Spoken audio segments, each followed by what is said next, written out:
Hey all, if you're trying to figure out whether AI is actually going to help or hurt your small business, stop listening to everybody else and listen to people who are actually working with small businesses day to day, seeing the transformation that's happening. If you're new to this channel, my name is Jethro Casey. I run an AI automation agency where we provide education, consulting, and implementation to help small businesses. But today we're going to be looking at footage from the All In podcast. And if you're not familiar with the All In podcast, they just did a White House AI Summit series, and it's of four of Silicon Valley's most successful investors.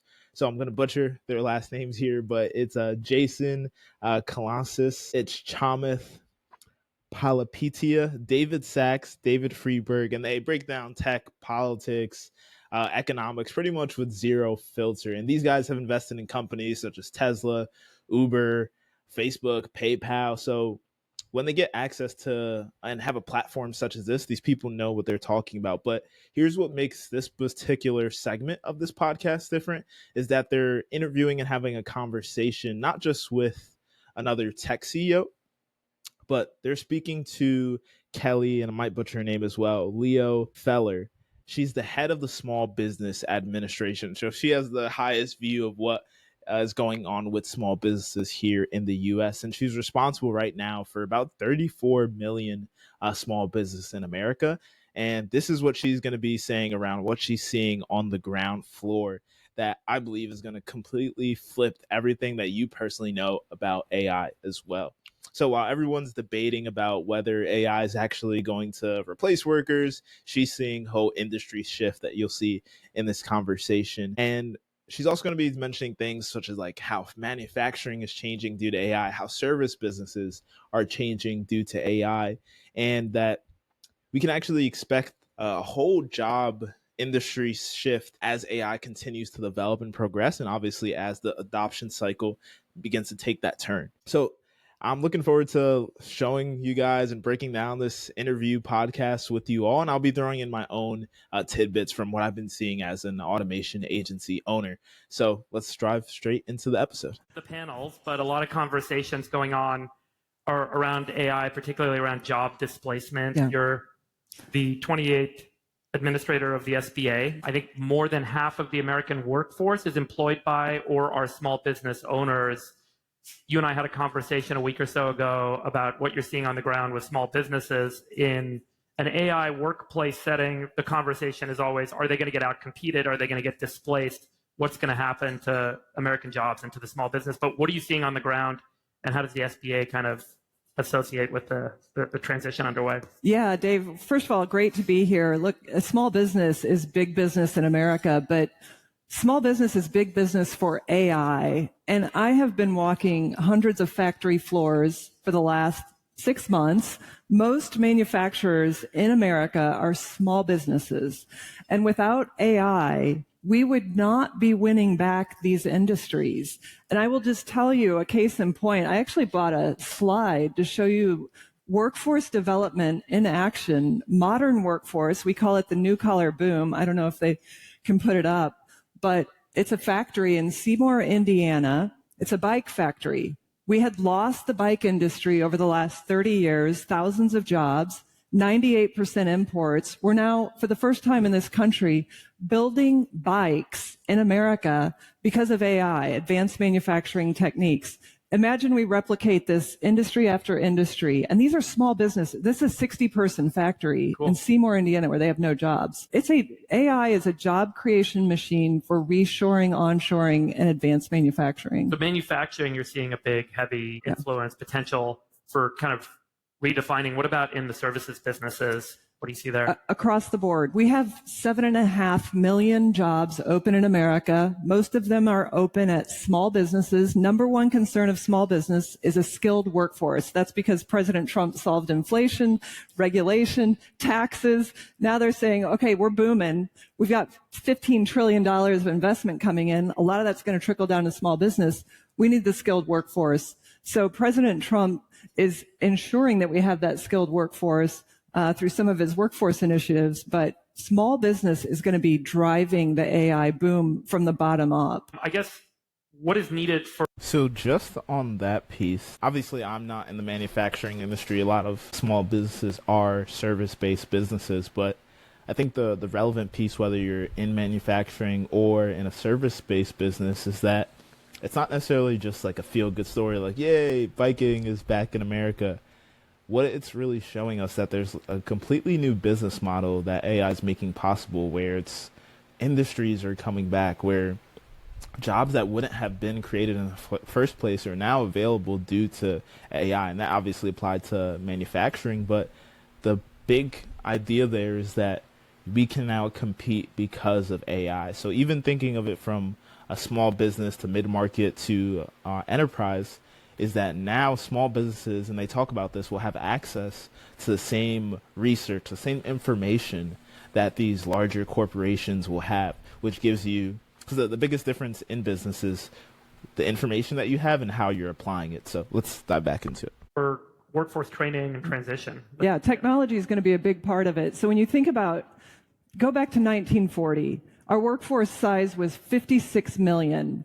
And people say, well, as technology advances, our workforce gets competed away. Today, our workforce is 170 million, and compute power has been asymptotic. So essentially, 85% of the jobs that exist today have been driven by advances in technology, and only 40% of the jobs that we had back in 1940 still exist today. So we are relying on innovation as a job creation engine. It's just that people have a fear of the unknown, and they're saying, I can't envision what it is.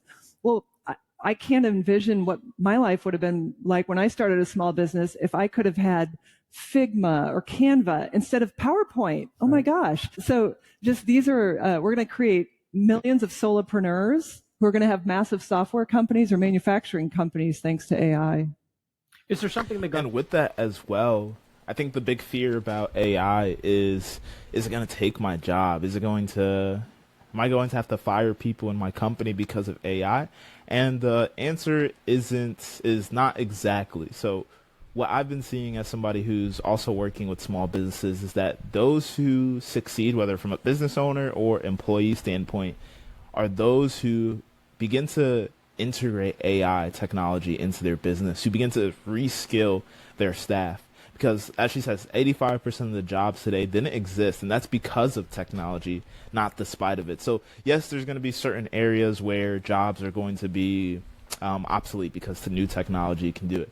But that doesn't mean that you shouldn't be, one, using the technology. Because imagine for those who are resistant to using, like, the printing press back in the day, or computers, or when phones came out, or when phones literally came out just to cold call people, or phones came out for now social media. Like, there's always these new technologies that spark a whole new industry and skill set, and that's no different with AI. So the question isn't whether AI is going to change your industry, because eventually it's going to change every industry, just as how the internet has required everybody to have a website for the most part, or some sort of social media, at least for the ones who are doing it the best. So yeah, the question isn't whether AI is going to change your industry, but it's whether you're going to be the one using it to change your business now, or just wait until everybody's getting changed. So let's actually jump to 11:23. And if you guys want to watch this, you guys can definitely check it out. This was like super insightful for me as well. The government's actually not extending the loans. The community banks in America are extending the loans. So it really isn't a deviation from free market principles. If you think about it, AI is really this rocket fuel to turbocharge small businesses and entrepreneurs, at least in three dimensions. First, access to information. Typically, if you're starting a business, you have to compete with very large incumbents that have expertise in market research, marketing, legal, accounting. Now, tap of your fingers or your voice, you have the same expertise that all these large companies have. So you've leveled the playing field.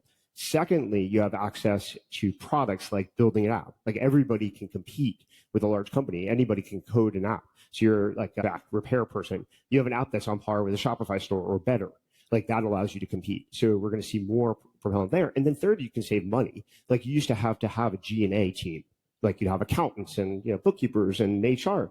AI can do all that, maybe even do it better than humans, but certainly at zero cost. So the economics of running a small business are going to be much better. The risk of running a small business, starting a small business, is going to go down, which we're going to have increase. And then finally, you can save money through things like Ramp.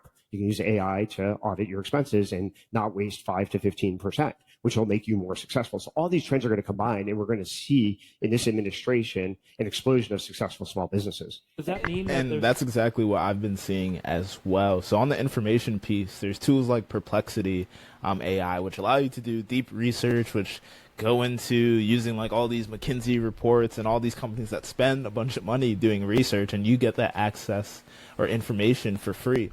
Now, the thing that is going to distinguish between those who I believe are successful and unsuccessful in this AI era is, since everybody's going to have even access to information, it's like, one, do you know which tools are best allowing you to access this information and giving you the most relevant information? And then also prompt engineering. And I did a video on this on my channel, but actually understanding how to speak to these LLMs. But the second piece is where he talks about products. And for example, we helped a nonprofit go through the grant writing process. And the grant writing process is just very tedious, time consuming task.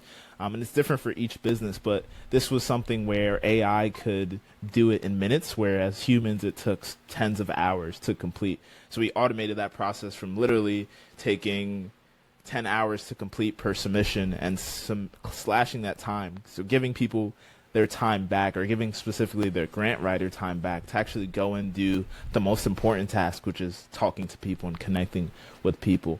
And then on the third thing, he talked about saving money, and he mentioned pretty much at zero cost. There's obviously a cost to AI and integrating it within your business, but it's over time it saves. And for example, I know people who have created voice agents for customer service or for inbound calls, let's say for like a dental office, and that time spent where a human is picking up the phone and missing calls and not being able to get back to everybody, when you replace that with an AI voice agent, basically, if you're not familiar, an AI that sounds like a human, have conversations like a human, but it's actually able to handle and understand the inquiries that are coming in, slash your costs so much because this employee is able to work 24/7.